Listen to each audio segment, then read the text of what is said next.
With respect to the portion of the video in the transcript where he was asked about his time as vice president and about Beau Biden's death, why not release those parts of the video? Those aren't classified.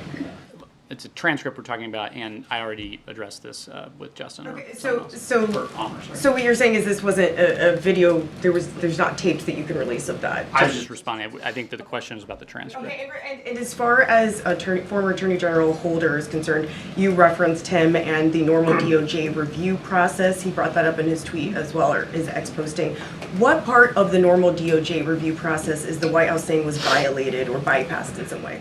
Well, there's actually, it's an interesting question. It's a little in the weeds, pardon me, but the special counsel regulations that exist at the Justice Department govern the process that is supposed to happen here. And the Justice Department has its own sort of manual of procedures. And, you know, as you've heard from those experts, you're not supposed to sort of criticize unindicted conduct when you're making these determinations. Okay, Phil in the back. Thank you. A follow-up and then a separate question.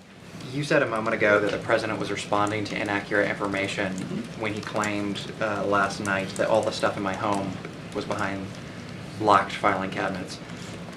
Is he entirely clear now, at this point, where all the documents were discovered? And does he now know that his statement about locked filing cabinets is false? The report lays out in 400 pages of detail all of the evidence and all of the review that they conducted in looking into this matter.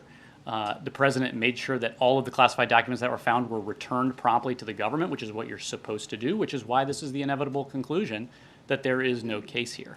And that's not what I asked, though. Does he know that his statement yesterday that all the documents were behind locked cabinets was inaccurate? Is he clear in his mind? I know that last night was perhaps, stressful, confusing environment, but does he now? I understand what you're trying to ask, Phil, and I think that I've answered the question.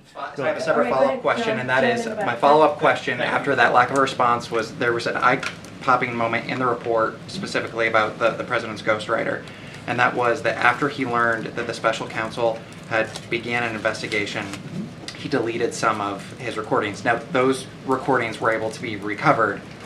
What I'm curious about is, can you say definitively whether or not the president or anyone else at the White House was in contact with his ghostwriter? This is in the report. I mean, read the report. In the report it says that they sought this, they looked into this, and that they didn't. So that's in the report. John, They were not in we're going to wrap this up. Go, John.